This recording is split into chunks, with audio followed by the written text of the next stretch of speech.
ഓം നമോ നാരായണായ. എല്ലാവർക്കും എൻ്റെ വിനീത നമസ്കാരം. നമുക്കിന്ന് 62-ാം ദശകമാണ് നോക്കാനുള്ളത്. ശിഖരിണി വൃത്തത്തിൽ എഴുതിയ ഗോവർദ്ധന പൂജ എന്ന ഈ ദശകത്തിലെ 1-ാമത്തെ ശ്ലോകം നമുക്ക് ആദ്യം നോക്കാം. കദാചിത് ഗോപാലാൻ വിഹിതമഖസംഭാര വിഭവാൻ നിരീക്ഷ്യത്വം ശൗരേ മഖവമദമുദ്ധ്വംസിതുമനാഃ വിജാനന്നപ്യേതാൻ വിനയമൃദുനന്ദാദിപശുപാൻ അപൃച്ഛക്കോവായം ജനകഭവതാമുദ്യമൈതി. നമുക്ക് ആദ്യം പിരിക്കാനുള്ള പദങ്ങൾ നോക്കാം. 1-ാമത്തെ ലൈനിൽ ഒന്നുമില്ല. 2-ാമത്തെ ലൈനിലേക്ക് വരുമ്പോൾ മഖവമദമുദ്ധ്വംസിതുമനാഃ, മഖവമദം പ്ലസ് ഉദ്ധ്വംസിതുമനാഃ, മഖവമദമുദ്ധ്വംസിതുമനാഃ. ശ്രദ്ധിച്ചു വായിക്കണം. ഇനി 3-ാമത്തെ ലൈനിൽ നോക്കൂ. വിജാനന്നപ്യേതാൻ, വിജാനൻ പ്ലസ് അപി പ്ലസ് ഏതാൻ, വിജാനന്നപ്യേതാൻ. ഇനി നന്ദാദിപശുപാൻ പ്ലസ് അപൃച്ഛ, നന്ദാദിപശുപാൻ അപൃച്ഛ. കഹ പ്ലസ് വാ പ്ലസ് അയം, കോവായം. ഭവതാം പ്ലസ് ഉദ്യമഃ പ്ലസ് ഇതി, ഭവതാം ഉദ്യമൈതി. ഇവിടെ വിസർഗം ലോപിച്ചു പോയിരിക്കുന്നു. നമുക്കിനി വാക്കുകളുടെ അന്വയം നോക്കാം.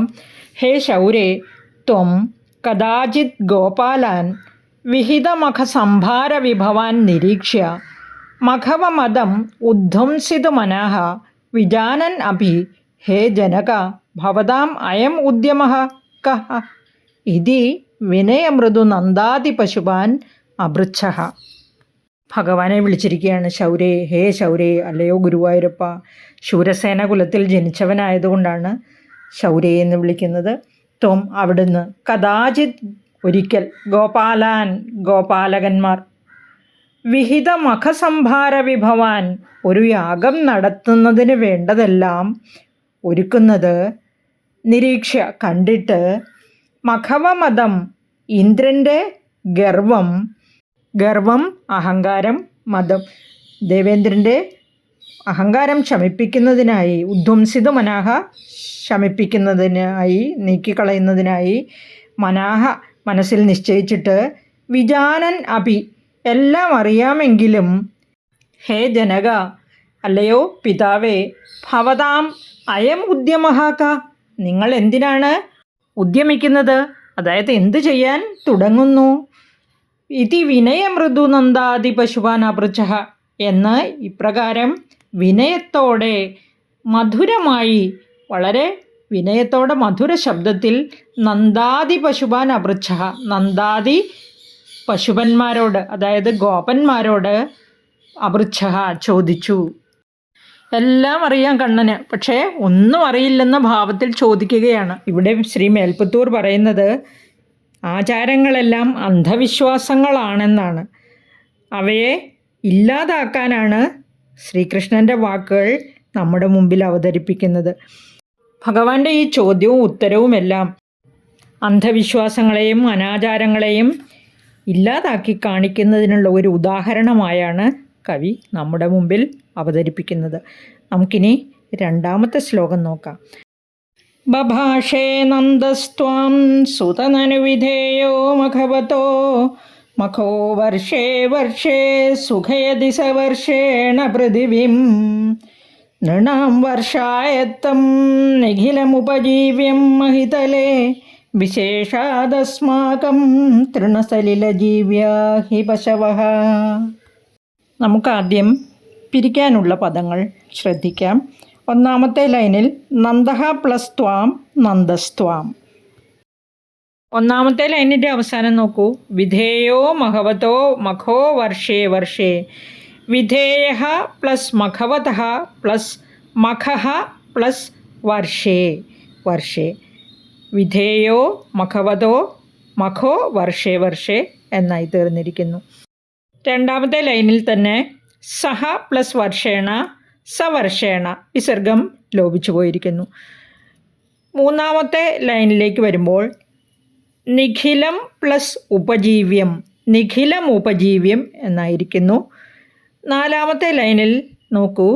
വിശേഷാദസ്മാകം, വിശേഷാദ് പ്ലസ് അസ്മാകം, വിശേഷാദസ്മാകം. ഇനി തൃണസലിലജീവ്യാ ഹി പശവഃ, തൃണസലിലജീവാഹ പ്ലസ് ഹി, അതാണ് തൃണസലിലജീവ്യാ ഹി എന്നായി മാറിയിരിക്കുന്നത്. ഇനി നമുക്ക് അന്വയം നോക്കാം.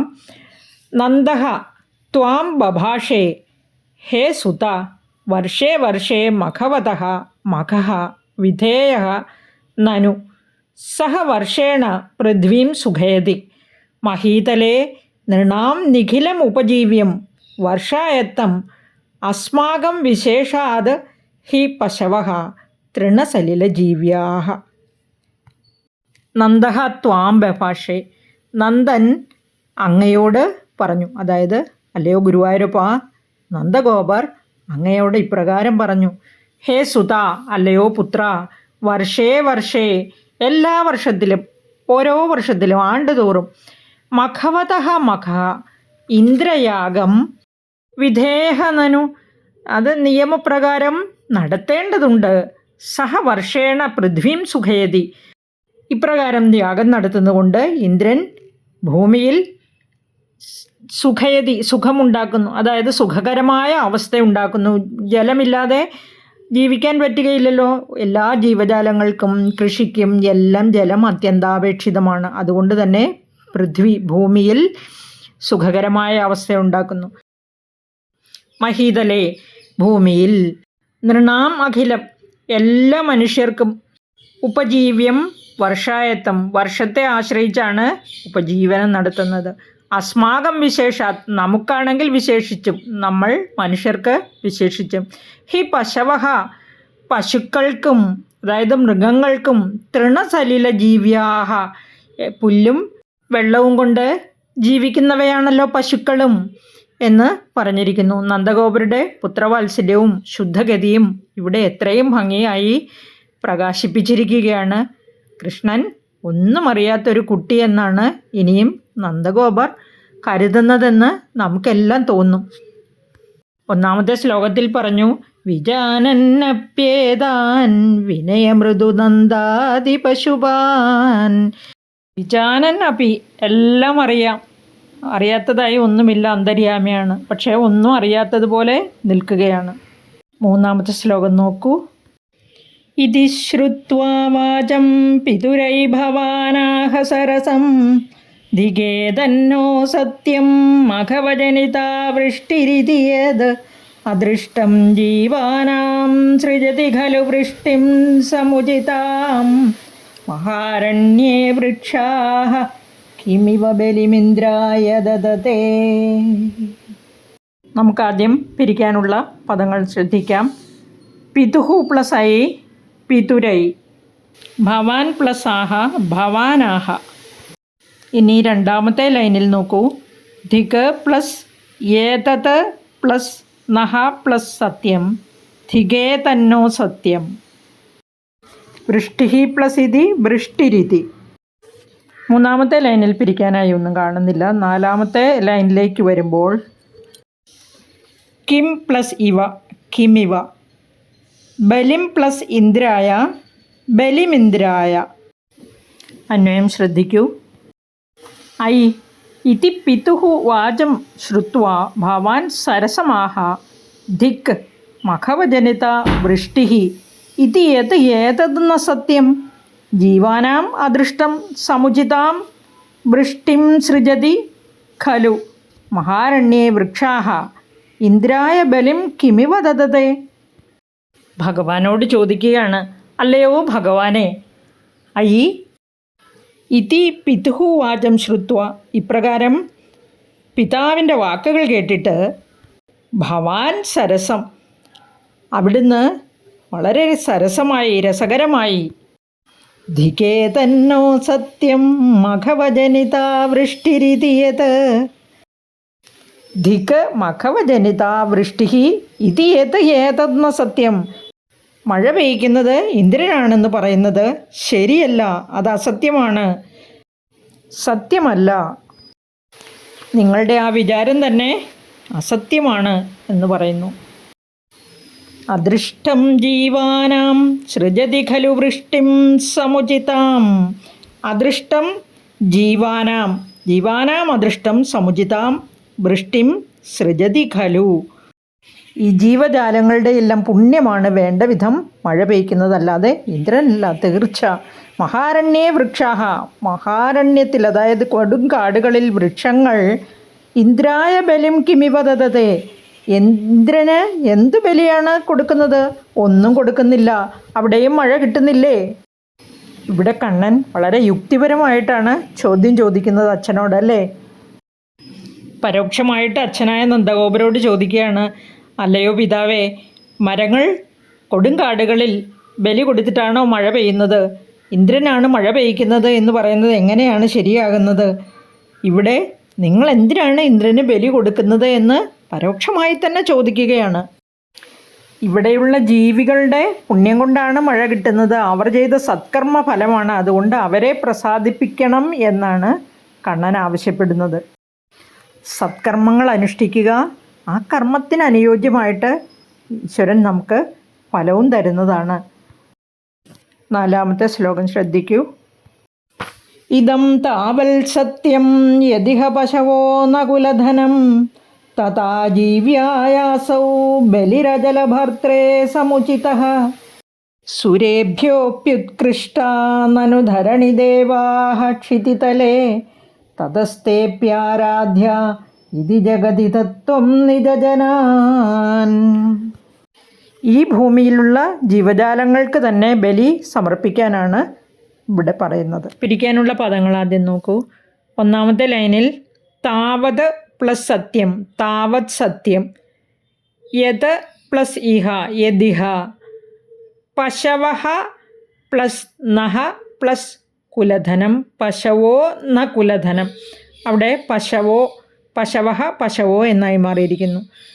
തഥാ ജീവ്യായാസൗ, തഥാ ജീവ്യായ പ്ലസ് അസൗ, തഥാ ജീവ്യായാസൗ.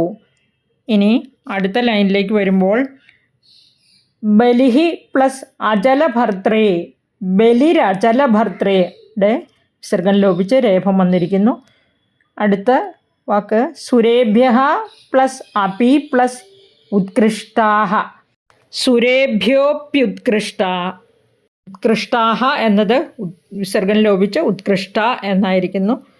ഇനി 4-ാമത്തെ ലൈനിലേക്ക് വരുമ്പോൾ തതഹ പ്ലസ് തേ പ്ലസ് അപി പ്ലസ് ആരാധ്യ, തതസ്തേപ്യാരാധ്യ. ഇനി നമുക്ക് അന്വയം നോക്കിയാലോ. ഇഹ പശവഃ ന കുലധനം യത് ഇദം താവത് സത്യം അസൗ ബലിഹി തഥാ ജീവ്യായ അജലഭർത്രേ സമുചിതഃ നനു സുരേഭ്യഃ അപി ക്ഷിതിതലേ ധരണിദേവാഃ ഉത്കൃഷ്ടാഃ തതഃ തേ അപി ആരാധ്യാഃ ഇതി ത്വം നിജജനാൻ ജഗതിഥ.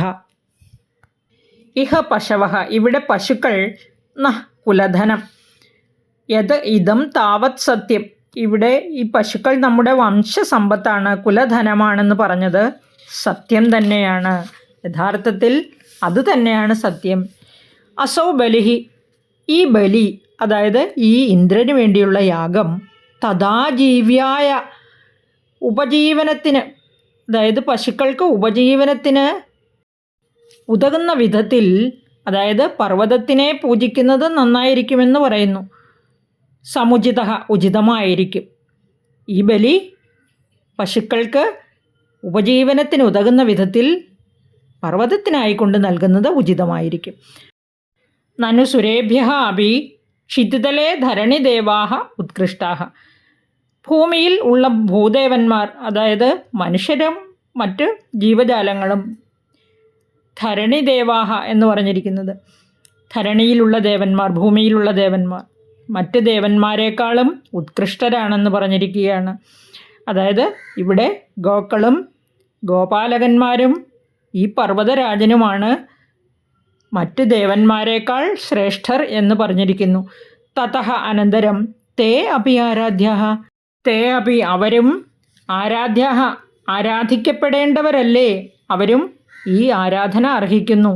ഇതി ഇപ്രകാരം ത്വം നിജജനാൻ അങ്ങ് സ്വജനങ്ങളോട് ജഗതിഥ തുറന്നു പറഞ്ഞു. ഇവിടെ ഭൂദേവൻ എന്ന് പറഞ്ഞിരിക്കുന്നത് ഈ ഗോവർദ്ധന ശൈലത്തെ തന്നെയാണ്. പർവ്വതരാജൻ മാത്രമല്ല, എല്ലാ ജീവജാലങ്ങളും അവരവരുടേതായ മഹത്വം അർഹിക്കുന്നുണ്ടെന്ന് ഭഗവാൻ നമ്മോട് പറയുകയാണ്. എന്തായാലും ഭഗവാന്റെ വാക്കുകൾ കേട്ട് അവരെല്ലാം വളരെയധികം സന്തുഷ്ടരായി. ഭഗവാന്റെ വാക്കുകൾ അനുസരിക്കാൻ തന്നെ അവർ തീരുമാനിച്ചിരിക്കുകയാണ്. നമുക്കിനി 5-ാമത്തെ ശ്ലോകം നോക്കാം. ഭവദ്വാജം ശ്രുത്വാ ബഹുമതിയുതാസ്തേപി പശുപാ ദ്വിജേന്ദ്രാനർച്ചന്തോ ബലിമദദുരുച്ചൈക്ഷിതിഭൃതേ വ്യധുപ്രാദക്ഷിണ്യം സുഭൃശമനമന്നാദരയുതാഃ ത്വമാദശൈലാത്മാ ബലിമഖിലമാഭീരപുരതഃ. ഈ ശ്ലോകത്തിൽ ഭഗവാൻ സ്വയം പർവ്വതാകാരം കൊണ്ട് ബലി സ്വീകരിക്കുന്നതായി കാണാം. 1-ാമത്തെ ലൈനിൽ നോക്കൂ. ഭവത് പ്ലസ് വാചം ഭവദ്വാജം. 2-ാമത്തെ ലൈനിൽ ബഹുമതി യുതാസ്തേപി പശുപാഹ. അതിൽ ബഹുമതി യുതാഹ പ്ലസ് തേ പ്ലസ് അപിയാണ് ബഹുമതി യുതാസ്തേപി. ഇനി 2-ാമത്തെ ലൈനിൽ ദ്വിജേന്ദ്രാൻ പ്ലസ് അർച്ചന്തഃ. അത് ദ്വിജേന്ദ്രാൻ അർച്ചന്തോ എന്നായിട്ട് മാറിയിരിക്കുന്നു. ഇനി ബലിമദദുരുച്ചൈഹി. ബലിം പ്ലസ് അദദുഹു പ്ലസ് ഉച്ചൈഹി. ബലിമദദുരുച്ചൈഹി. 3-ാമത്തെ ലൈനിൽ നോക്കൂ. സുഭൃശമനമന്നാദരയുതാസ്ത്വമാദശൈലാത്മാ. സുഭൃശം പ്ലസ് അനമൻ പ്ലസ് ആദരയുതാഹ പ്ലസ് ത്വം പ്ലസ് ആദഹ പ്ലസ് ശൈലാത്മാ. സുഭൃശമനമന്നാദരയുതാസ്ത്വമാദശൈലാത്മാ എന്നായിട്ട് മാറുന്നു. ശ്രദ്ധിച്ച് വായിക്കണം. ബലിം പ്ലസ് അഖിലം പ്ലസ് ആഭീരപുരതഃ. ബലിമഖിലമാഭീരപുരതഃ. ഇനി നമുക്ക് അന്വയം ശ്രദ്ധിക്കാം.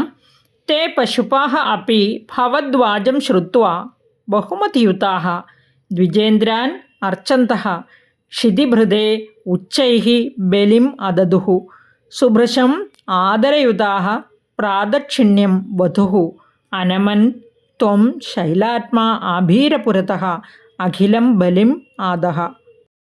തേ പശുപാഹ ആ പശുപാലന്മാർ, അതായത് ഇടയക്കുട്ടികളും ഇടയന്മാരും, അപി ഭവദ്വാജം ശ്രുത്വാ ബഹുമതിയുതാഹ അവർ ഇടയന്മാരാണെങ്കിലും അങ്ങയുടെ വാക്കുകൾ കേട്ടിട്ട് ബഹുമതിയുതാഹ വളരെ ആദരവോടുകൂടി ദ്വിജേന്ദ്രാൻ അർച്ചന്തഃ ദ്വിജേന്ദ്രാൻ ബ്രാഹ്മണൻ, ദ്വിജൻ വിപ്രൻ, ദ്വിജേന്ദ്രാൻ ബ്രാഹ്മണന്മാർ അവരെ അർച്ചന്തഃ പൂജിച്ചു. ക്ഷിതിഭൃതേ ഉച്ചൈഹി പർവ്വതത്തിന് വമ്പിച്ചൊരു, അതായത് വലിയൊരു ബലി കൊടുക്കുകയും ചെയ്തു. അതായത് വളരെ കെങ്കേമമായിട്ട് തന്നെ ബലി കൊടുത്തു എന്നർത്ഥം. ബലിം അദദുഹു. സുഭൃശം ആദരയുതാഹ അങ്ങേയറ്റത്തെ ആദരവോടുകൂടി പ്രാദക്ഷിണ്യം വധുഹു പ്രദക്ഷിണം ചെയ്ത് അനമൻ നമസ്കരിച്ചു. ത്വം ശൈലാത്മാ അങ്ങ് ആ പർവ്വത ദേവനായി ആഭീരപുരതഃ ചമഞ്ഞിട്ട്, അതായത് പർവ്വത രാജനായി സ്വയം മാറിയിട്ട് ആഭീരപുരതഃ അവരുടെ മുമ്പിൽ വെച്ച് തന്നെ, അതായത് ഇടയന്മാർ കാണെ തന്നെ അഖിലം ബലിം ആദഹ അവരുടെ ബലി മുഴുവനും ഭക്ഷിക്കുകയും ഉണ്ടായി. ഭഗവാൻ പറഞ്ഞ വാക്കുകളിൽ വിശ്വാസം ജനിപ്പിക്കുന്നതിന് വേണ്ടിയാണ് ഇടയന്മാർ കാണെ തന്നെ സ്വയം പർവ്വതരാജനായി ചമഞ്ഞ് അവർ നൽകിയ ഭോജ്യം സ്വീകരിച്ച് ഭുജിച്ചത്. ഇനി നമുക്ക് 6-ാമത്തെ ശ്ലോകം നോക്കാം. അവോജശ്ചൈവം താൻ കിമിഹ വിദധം മേ നിഗദിതം ഗിരീന്ദ്രോ നന്വേഷ സ്വബലിമുപഭുങ്ക്തേ സ്വവപുഷാ അയം ഗോത്രോ ഗോത്രദ്വിഷിജകുപിതേ രക്ഷിതുമലം സമസ്താനിത്യുക്ത ജഹൃഷുരഖിലാ ഗോകുലജുഷഃ. വായിക്കുമ്പോൾ കേട്ട് ശ്രദ്ധിച്ചു വായിക്കണം. ആദ്യമായി നമുക്ക് പിരിക്കാനുള്ള പദങ്ങൾ നോക്കാം. അവോചഹ പ്ലസ് ച പ്ലസ് ഏവമാണ് അവോജശ്ചൈവം. ഇനി 2-ാമത്തെ ലൈനിൽ ഗിരീന്ദ്ര പ്ലസ് നനു പ്ലസ് ഏഷ, ഗിരീന്ദ്രോ നന്വേഷ എന്നായി മാറിയിരിക്കുന്നു. സ്വബലിം പ്ലസ് ഉപഭുങ്ക്തേ, സ്വബലിം ഉപഭുങ്ക്തേ. രക്ഷിതും പ്ലസ് അലം, രക്ഷിതുമലം. സമസ്താൻ പ്ലസ് ഇതി പ്ലസ് ഉക്ത, സമസ്താനിത്യുക്ത. ജഹൃഷുഹു പ്ലസ് അഖിലാഹ, ജഹൃഷുരഖിലാഹ. വിസർഗം ലോപിച്ചിട്ട് ജഹൃഷുരഖില എന്നായി മാറിയിരിക്കുന്നു. നമുക്കിനി അന്വയം നോക്കാം. ഇഹ മേ ഗദിതം വിദധം കിം, ഏഷ ഗിരീന്ദ്രഃ സ്വവപുഷ സ്വബലിം ഉപഭുങ്ക്തേ നനു. ഗോത്രദ്വിഷി കുപിതേ ച അയം ഗോത്രഃ സമസ്താൻ രക്ഷിതും അലം ഇതി ഉക്താഃ അഖിലാഃ ഗോകുലജുഷഃ ജഹൃഷുഃ. ഇഹ മേ ഗദിതം, ഇപ്പോൾ ഞാൻ പറഞ്ഞത് അസത്യമാണോ? ഏഷ ഗിരീന്ദ്രഃ, ഇതാ ഈ ഗിരീന്ദ്രൻ, ഈ പർവ്വതം, സ്വവപുഷ സ്വന്തം രൂപം പൂണ്ട്, സ്വബലിം ഉപഭുങ്ക്തേ നനു സ്വന്തം രൂപം പൂണ്ട് നിങ്ങളുടെ മുമ്പിൽ വന്ന് ബലി സ്വീകരിച്ചുവല്ലോ. അയം ഗോത്രോ ഗോത്രദ്വിഷിച്ച കുപിതേ രക്ഷിതുമലം. ഇനി ദേവേന്ദ്രൻ കോപിച്ചു വന്നാലും ഈ പർവ്വതരാജൻ നമ്മെ എല്ലാവരെയും രക്ഷിക്കും, രക്ഷിക്കാൻ ഈ പർവ്വതരാജൻ മതി എന്ന് പറഞ്ഞിരിക്കുകയാണ്. രക്ഷിതും അലം, രക്ഷിക്കുവാനും മതി. അതായത് ദേവേന്ദ്രന് ബലി നൽകിയില്ല എന്ന് കരുതി നിങ്ങൾ വ്യസനിക്കേണ്ട, ഈ ബലി സ്വീകരിച്ചതുവഴി ഈ പർവ്വതരാജൻ നമ്മെ രക്ഷിച്ചുകൊള്ളും, നിങ്ങളാരും വ്യസനിക്കേണ്ട എന്ന് ഭഗവാൻ പറയുകയാണ്.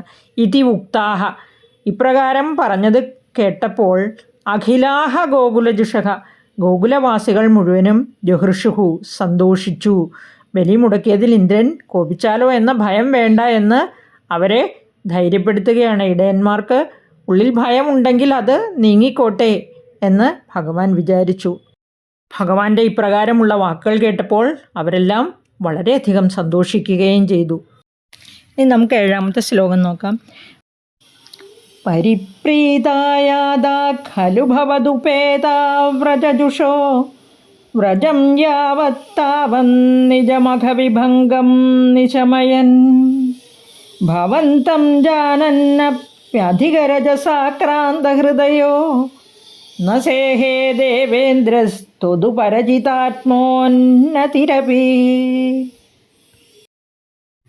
1ാമത്തെ ലൈനിൽ ഭവതുപേതാഹ, ഭവതുപേത എന്നായിരിക്കുന്നു, വിസർഗം ലോപിച്ചുപോയി.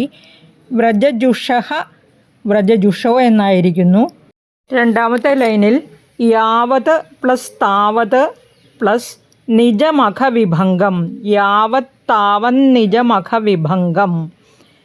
ഇനി 3ാമത്തെ ലൈനിൽ ജാനന്നപ്യധികരജസാക്രാന്ത ഹൃദയോ, ജാനൻ പ്ലസ് അപി പ്ലസ് അധികരജസ പ്ലസ് ആക്രാന്ത ഹൃദയ, ജാനന്നപ്യധികരജസാക്രാന്ത ഹൃദയോ എന്നായിട്ട് മാറിയിരിക്കുന്നു. 4ാമത്തെ ലൈനിൽ ദേവേന്ദ്ര പ്ലസ് ത്വതുപരചിതാത്മോന്നതി പ്ലസ് അപി, ദേവേന്ദ്രസ്ത്വതുപരചിതാത്മോന്നതിരപി. ഇനി നമുക്ക് അന്വയം നോക്കാം. പരിപ്രീതാഹ വ്രജജുഷഃ ഭവതുപേതാഹ യാവത് വ്രജം യാതാഹ താവത് ഖലു ദേവേന്ദ്രഃ നിജമഖവിഭംഗം നിശമയൻ ഭവന്തം ജാനൻ അപി ത്വതുപരചിതാത്മോന്നതിഃ അപി അധികരജസ ആക്രാന്തഹൃദയഃ ന സേഹേ.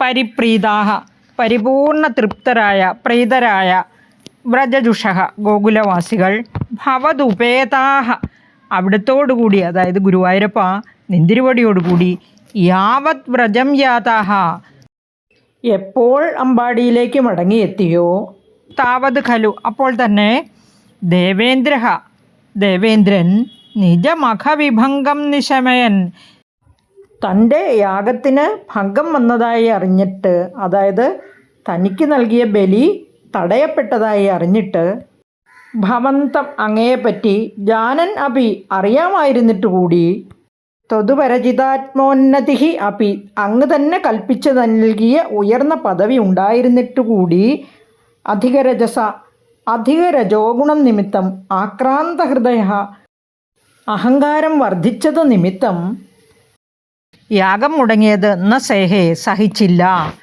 ദേവേന്ദ്രന് ഭഗവാൻ കൃഷ്ണൻ തൻ്റെ യാഗം മുടക്കിയത് ഒട്ടും തന്നെ സഹിച്ചില്ല.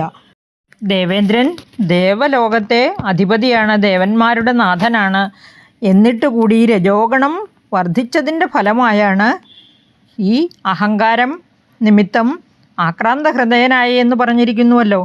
അപ്പോൾ ഭഗവാൻ ശ്രീകൃഷ്ണനാണ് ഈ പദവി കൽപ്പിച്ച് നൽകിയത്. എന്നിട്ടുകൂടി രജോഗുണത്തിൻ്റെ ആധിക്യത്താൽ അഹങ്കാരിയായി തീർന്നു എന്ന് സാരം. വിവേകമുള്ള സജ്ജനങ്ങൾക്ക് കൂടി രജോഗുണം വർദ്ധിച്ചാൽ വിവേകമില്ലാത്തവരായി തീരുമെന്നർത്ഥം. നമുക്കിനി 8ാമത്തെ ശ്ലോകം നോക്കാം. മനുഷ്യത്വം യാതോ മധുവിദവിദേവേഷ്വവിനയം വിധത്തെ ചേന്നഷ്ടസ്ത്രിദശ സദസാം കോപി മഹിമാ തതശ്ചധ്വം ശിഷ്യേ പശുപഹതകസ്യ ശ്രിയമിതി പ്രവർത്തസ്ത്വാം ചേതും സകിലമഘവാ ദുർമദനിധിഃ. പിരിക്കാനുള്ള പദങ്ങൾ ശ്രദ്ധിക്കൂ.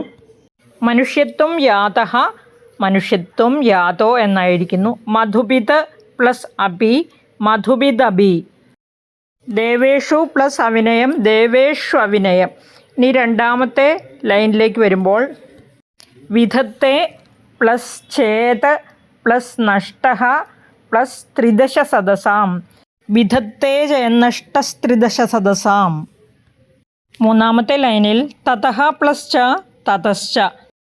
4ാമത്തെ ലൈനിൽ പ്രവൃത്തഃ പ്ലസ് ത്വാം പ്രവൃത്തസ്ത്വാം. സഹ കിലമഘവ ദുർമദനിധി. സഹ എന്നത് സ എന്നായി മാറിയിരിക്കുന്നു. ഇനി നമുക്ക് അന്വയം നോക്കാം. മനുഷ്യത്വം യാതഃ മധുപിത് അപി ദേവേഷു അവിനയം വിധത്തെ ചേത് ത്രിദശ സദസാം കോപി മഹിമാ നഷ്ടഃ തതഃ ച പശുപഹതകസ്യ ശ്രിയം ധ്വംസിഷ്യേ ദുർമദനിധിഃ സഹ മഘവ ഇതി കില ത്വാം ജേതും പ്രവൃത്തഃ. മനുഷ്യത്വം യാതഃ മധുപിത് അപി.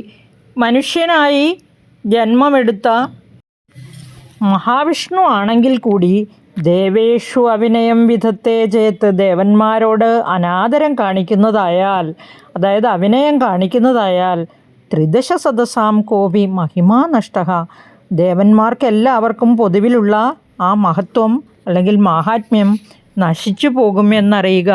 തതഃ ച അനന്തരം, അതായത് ഈ അനാദരവ് കാണിച്ചതിന് പകരമായിട്ട് പശുപഹതകസ്യ ശ്രിയം ധ്വംസിഷ്യേ, ഈ ഗോപാലൻ്റെ, അതായത് ഭഗവാനെ ഇപ്പോൾ ഗോപാലകൻ്റെ വേഷത്തിലാണല്ലോ നാം കാണുന്നത്.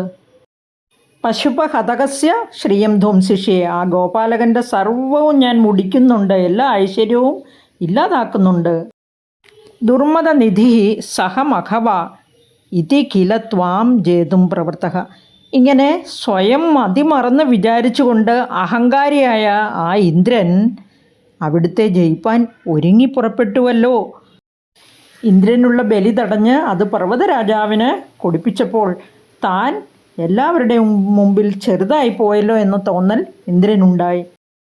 അതുകൊണ്ട് ഇന്ദ്രൻ ഭഗവാനെ ജയിക്കാനായി ഒരുങ്ങി പുറപ്പെടുകയും ചെയ്തു.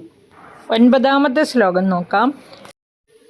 ത്വദാവാസം ഹന്തും പ്രളയജലദാനംബരഭുവി പ്രഹിണ്വൻ ബിഭ്രാണ കുലിശമയമഭ്രേ ഭഗമന പ്രതസ്തേന്യൈരന്തർദഹനമരുദാദ്യൈർവികസിതോ ഭവന്മായാനൈവ ത്രിഭുവനപതേ മോഹയതികം. 1ാമത്തെ ലൈനിൽ ത്വദ് ആവാസം, ത്വദാവാസം. പ്രളയജലദാൻ പ്ലസ് അംബരഭുവി, പ്രളയജലദാനംബരഭുവി. കുലിശം പ്ലസ് അയം പ്ലസ് അഭ്രേഭഗമനഃ, കുലിശമയം അഭ്രേഭഗമനഃ.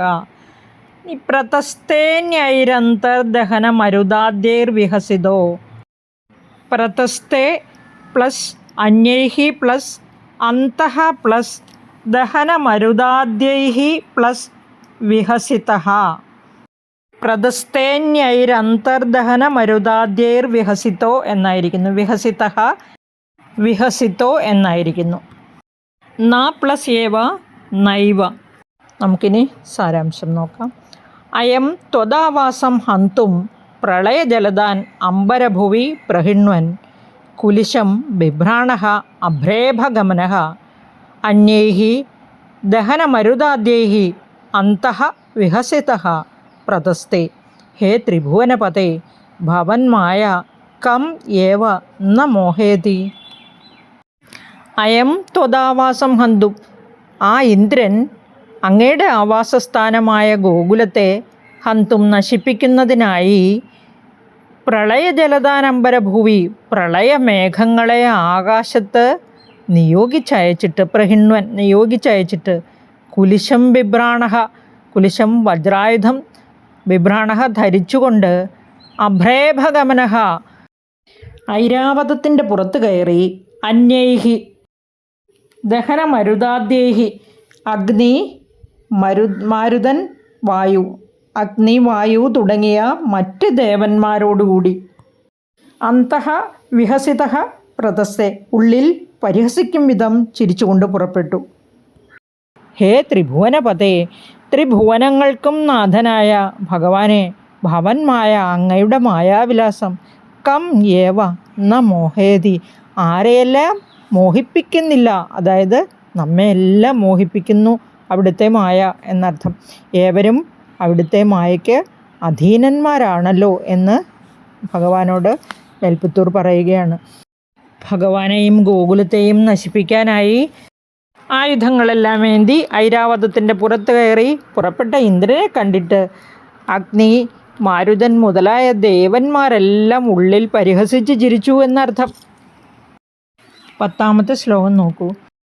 സുരേന്ദ്രസ്ക്രുദ്ധശ്ചേദ്വിജകരുണയാ ശൈലകൃപയാപ്യനാദംഗോസ്മാകം നിയത ഇതി വിശ്വാസ്യ പശുപാൻ അഹോ കിന്നായാതോ ഗിരിഭിദിതി സഞ്ചിന്യ നിവസൻ മരുദ്ഗേഹാധീശ പ്രണുതമുരവൈരിൻ മമ ഗദാൻ. ക്രുദ്ധഃ പ്ലസ് ചേത് ക്രുദ്ധശ്ചേത് അപി പ്ലസ് അനാതങ്കഃ പ്ലസ് അസ്മാകം അപ്യനാതങ്കോസ്മാകം കിം പ്ലസ് ന പ്ലസ് ആയാതഃ കിന്നായാതോ ഗിരിഭിദ് പ്ലസ് ഇതി ഗിരിഭിദിതി. സുരേന്ദ്രഃ ദേവേന്ദ്രൻ ക്രുദ്ധഃ ചേത് ക്രുദ്ധനായി എങ്കിലും ദ്വിജകരുണയാ ദ്വിജൻ വിപ്രൻ ബ്രാഹ്മണന്മാരുടെ കരുണയാലും ശൈലകൃപയാ ഈ ശൈലരാജനായ ഗോവർദ്ധനരാജൻ്റെ കൃപയാലും അപ്പി അസ്മാകം അനാതങ്കഃ നിയതഃ നമുക്ക് ഒരു വിധത്തിലുള്ള വിഷമവും ഉണ്ടാവുകയില്ല, നാം വിഷമിക്കേണ്ടതില്ല ഒന്നുകൊണ്ടും. ഇതി പശുപാൻ വിശ്വാസ്യ ഇങ്ങനെ ഗോപന്മാരെ ആ ഇടയന്മാരെ പറഞ്ഞ് വിശ്വസിപ്പിച്ചിട്ട് അഹോ ഗിരിഭിദ് കിം നായാതഃ ആശ്ചര്യം ഇന്ദ്രൻ ഇനിയും വന്നില്ലല്ലോ. ഇതി സഞ്ചിന്യ നിവസൻ ഇപ്രകാരം ചിന്തിച്ചുകൊണ്ട് വസിക്കുന്നവനായ അല്ലയോ ഗുരുവായൂരപ്പ നിവസൻ ത്വം അങ്ങ്. ഹേ മരുദ്ഗേഹാധീശ അല്ലയോ ഗുരുവായൂരപ്പ മുരവൈരിൻ മുരാന്തകൻ അതായത് മുരാസുരനെ വധിച്ചവൻ അല്ലയോ മുരവൈരിൻ മമ ഗദാൻ പ്രണുത എൻ്റെ രോഗം നിശേഷം നീക്കിക്കളയണമേ എന്ന് പതിവ് പോലെ പ്രാർത്ഥിച്ചുകൊണ്ട് 62ാമത്തെ ദിവസത്തെ ഭജനയും ശ്രീ മേൽപ്പത്തൂർ അവസാനിപ്പിക്കുകയാണ്. നമുക്കും 62ാം ദശകം അവസാനിപ്പിക്കാം. ശ്രീ ഗുരുവായൂരപ്പൻ്റെ കരുണാകടാക്ഷം എല്ലാവർക്കും ഉണ്ടാകട്ടെ. നമുക്കും ആയുരാരോഗ്യ സമ്പൽ സമൃദ്ധിക്കായി പ്രാർത്ഥിച്ചുകൊണ്ട് ഗുരുവായൂരപ്പൻ്റെ അനുഗ്രഹത്തിനായി ആ തൃപ്പാദ പത്മങ്ങളിൽ സമസ്തവും സമർപ്പിച്ച് പ്രാർത്ഥിക്കാം. നിങ്ങൾ ആദ്യമായാണ് ഈ ചാനൽ കാണുന്നതെങ്കിൽ ദയവായി സബ്സ്ക്രൈബ് ചെയ്യുക. ഇഷ്ടമുള്ളവർക്കെല്ലാം ലൈക്ക് ചെയ്യാം. അതുപോലെ വേണ്ടപ്പെട്ടവർക്കായി ഷെയർ ചെയ്യാൻ ശ്രമിക്കുക. നെഗറ്റീവ് ആണെങ്കിലും പോസിറ്റീവ് ആണെങ്കിലും ഒരു കമൻ്റ് ഇടാൻ ശ്രദ്ധിക്കുമല്ലോ അല്ലേ. ഒരിക്കൽ കൂടി നന്ദി, നമസ്കാരം, ശുഭദിനം നേരുന്നു.